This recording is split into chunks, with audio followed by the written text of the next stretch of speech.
le disais, vous venez de faire une participation brillante au niveau des Mani là-bas 2017. Et Randgold était dans tous les salons. Et aussi les projets Kibali étaient parmi les projets qui ont attiré pas mal le monde dans les Gotha miniers. En ce moment où le succès ne fait que aller de l'avant, quel sentiment vous avez? Oui, je suis très heureux, c'est le sentiment que j'ai en ce moment puisque nous avons clôturé une année 2016 qui a été très difficile, mais nous l'avons clôturée sur une très bonne note et comme vous venez de le dire, Randgold, Marc Bristow a été dans tous les salons, son équipe, nous avons été partout. Nous avons commencé ce Mining Indaba le lundi en présentant nos résultats, les résultats du groupe. Nous sommes allés au-delà de 1,2 million d'onces pour le groupe. Ça a été phénoménal, ça a été merveilleux. Et dont la part des Kibali s'est élevée à 585 000 onces. Ça représente quelque chose de très très important dans la production du groupe. C'est le chiffre que nous n'avions pas donné à Kinshasa lorsque nous avons tenu notre dernière conférence de presse. Mais c'est ça l'essentiel, donc c'est ce sentiment de satisfaction, ce sentiment de joie, mais aussi ce sentiment d'énergie pour continuer. Comme vous le savez, le projet Kibali, c'est cette année 2017 où nous allons finir la construction de notre mine souterraine et le complexe minier de Kibali sera pleinement fonctionnel. Donc c'est plus ou moins ça autour de cela que Marc Bristow a eu à échanger, présenter, ainsi que son équipe. Un des points forts aussi que vous avez vu, ce sont les sous-traitants de Kibali, les locaux qui travaillent avec Kibali.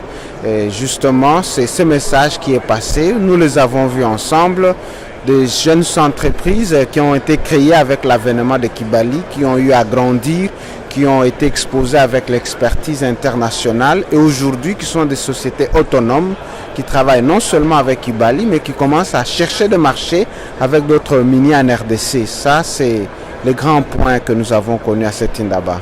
Oui, en fait, le secteur pour nous, c'est l'or. Donc, c'est peut-être la géographie qui peut changer. Kibali, c'est au nord-est. Nous restons dans les alentours de Kibali.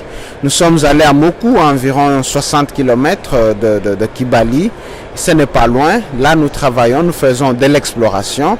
Vous avez vu aussi les rapports. Nous avons fait les premiers échantillonnages qui nous ont donné une idée, une compréhension régionale. Et cela a été très très bénéfique pour nous car maintenant nous avons 5 pistes que nous avons mis en priorité sur lesquelles nos équipes d'exploration vont intensément travailler pour justement voir qu'est-ce que cela peut donner. Et nous avons fait aussi des études aéroportuaires avec notre joint venture du côté de Ngayou. Là c'est dans le Mombasa et là ça avance aussi. Et cela a pris 7 mois, nous avons fini en décembre, les résultats nous venons de les avoir. Nous avons aussi déterminé quelques cibles sur lesquelles nous allons travailler. Donc bref, nous restons dans l'or, nous allons continuer dans l'or, mais c'est plutôt notre expansion géographique qui va continuer. Comme Marc Bristow aime bien le dire, il n'est pas venu pour Kibali seulement, il est venu pour plus que Kibali. Il aime le Congo, c'est un pays dans lequel il croit beaucoup. Vous l'avez vu au DRC Breakfast. Il a insisté, il a fait un appel solennel à tous ses collègues investisseurs et il leur a dit la destination pour investir c'est la RDC. J'y suis, j'aime et je vous invite, ne venez pas trop tard, venez car c'est le moment. Donc c'est plus ou moins cela qui donne les orientations, quoi. Et je crois avoir brossé ça légèrement dans mon introduction en vous parlant déjà des sociétés sous-traitantes que nous employons. Vous avez vu à la présentation d'IRC Breakfast, vous avez vu BTC, ils font pour nous les drilling. C'est une très grande société qui a beaucoup investi et en laquelle nous avons cru, qui travaille avec nous. Vous avez vu Inter-Oriental Builders qui a commencé depuis le début de Kibali. Ils ont fait la construction pour nous, ils emploient beaucoup de gens. C'est un Africa sans devenir. Et ça, ce sont de grandes sociétés. C'est juste pour vous donner l'impact sur les emplois que nous avons créés et la chaîne de valeur autour de ce que nous faisons. Et pour revenir dans ce qui touche directement les communautés, nous avons beaucoup investi dans le secteur de l'éducation. C'est l'un des plus grands secteurs dans lesquels nous investissons en RDC. Nous avons eu une campagne d'appropriation de l'école. Nous avons payé pour les frais des examens d'État pour tous ceux de finalistes du territoire de Ouatsa pour cette année. Nous avons mis à leur disposition aussi de bourses. Nous travaillons avec l'université de Ouélé à Isiro pour former leurs géologues. Nous travaillons avec l'UNIKIN où nous prenons les 2 meilleurs étudiants dans les 2 différents cycles chaque année. Nous leur offrons un stage professionnel et nous le prenons aussi en charge avec une bourse. Ça, c'est juste pour vous donner quelques éléments par rapport à l'éducation. Quand vous entrez dans le secteur de la santé, nous investissons aussi beaucoup. Nous avons construit plusieurs cliniques. Dernièrement, nous venions de doter un lot de matériel et équipements. Et le gouverneur Lola Kisanga, le gouverneur de la province, est venu. Il a réceptionné ces matériels pour l'hôpital que nous avons construit.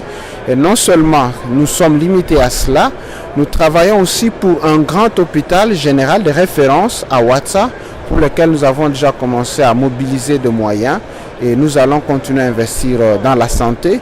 Nous avons aménagé plusieurs sources pour l'eau potable. Et nous travaillons aussi beaucoup avec nos travailleurs ainsi que nos sous-traitants dans la campagne anti-malaria et dans les statistiques que Marc a présentées. Vous avez vu, nous avons eu une chute justement de ce côté-là. Nous avons aussi en place un programme VIH-Sida très fourni dans lequel nous faisons le dépistage volontaire. Nous assistons aussi avec le produit. Et ça, c'est le secteur santé.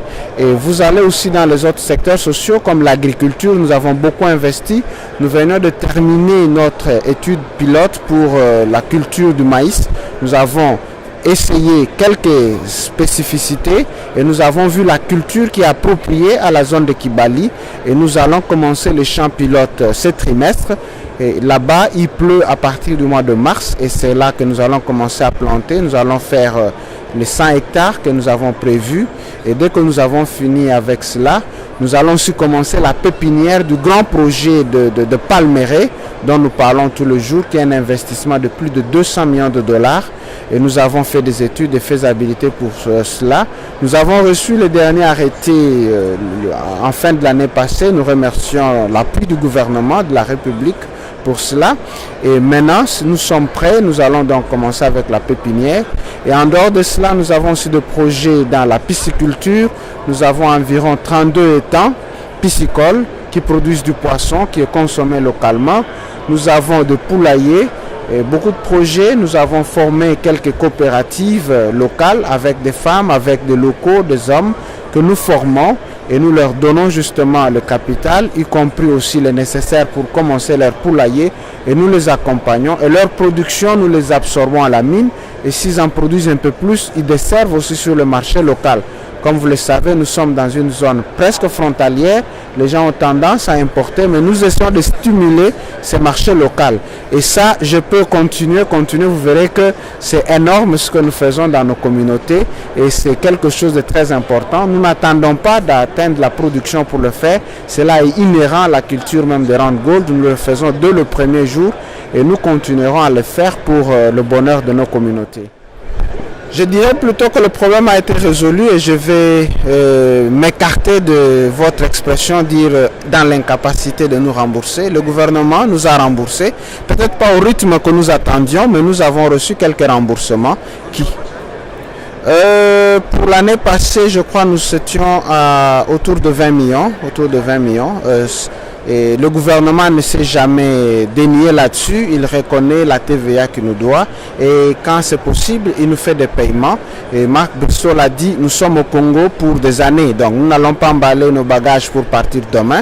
Tant que le gouvernement est heureux, ils disent que c'est ils reconnaissent la dette, nous continuons nos investissements, ils nous payent, nous aimerions bien sûr qu'ils nous payent un peu plus vite, nous lançons d'ailleurs cet appel, nous pensons qu'ils nous écoutent, mais sinon nous les remercions pour les efforts qu'ils fournissent déjà et nous allons continuer justement à discuter, échanger avec eux pour qu'ils continuent à nous payer, car notre engagement pour le Congo, il est là, il reste intact, au contraire, hier Marc Brissot l'a dit, quand vous arrivez pour investir au Congo, il y a ce qu'il a appelé une maladie, c'est un virus. Investir au Congo, c'est un virus. Et vous êtes un investisseur, quand ce virus vous attrape, vous êtes parti, vous ne savez plus quitter le Congo, et il a proposé de contaminer les autres investisseurs de ce virus-là. Et moi aussi, je vais le suivre dans cette mission. Nous allons contaminer les autres investisseurs du virus RDC pour dire c'est la destination des investissements. Venez, c'est un beau pays, nous avons un peuple chaleureux, nous avons une très belle géologie, nous sommes prêts et nous attendons les autres capitaux. Mais pour ce qui est de Randgold, nous allons continuer à investir en RDC et c'est ça le message que nous avons donné à ce Mining Indaba. Marc a été sur le main stage, il a été dans des ateliers, il a été un peu partout et partout c'était le message, venez en RDC. Bien entendu, nous avons aussi nos opérations en Afrique de l'Ouest où tout avance très bien. Il a fait la même chose pour tout ce pays, la Côte d'Ivoire, le Mali, le Sénégal et partout Randgold est en train de grandir et nous pensons que nous sommes en train justement de devenir ces grands miniers. Nous sommes déjà un géant mais nous sommes encore en train d'aller de force en force. En fait, si vous vous souvenez bien, c'est chaque 2 ans. Nous l'avons fait en 2016, ce sera en 2018. Néanmoins, nous continuons à entretenir des relations avec les organisations, les orphelinats et des femmes, des hommes abusés par-ci par-là. Et nous continuons à investir dans ce secteur-là. Nous allons continuer à le faire. Donc, c'est ça le programme que nous avons pour cette année. Nous allons continuer et d'ici la fin de l'année, nous allons informer sur la tournée 2018, en donner un peu plus de détails. Merci beaucoup. C'est vous que je remercie.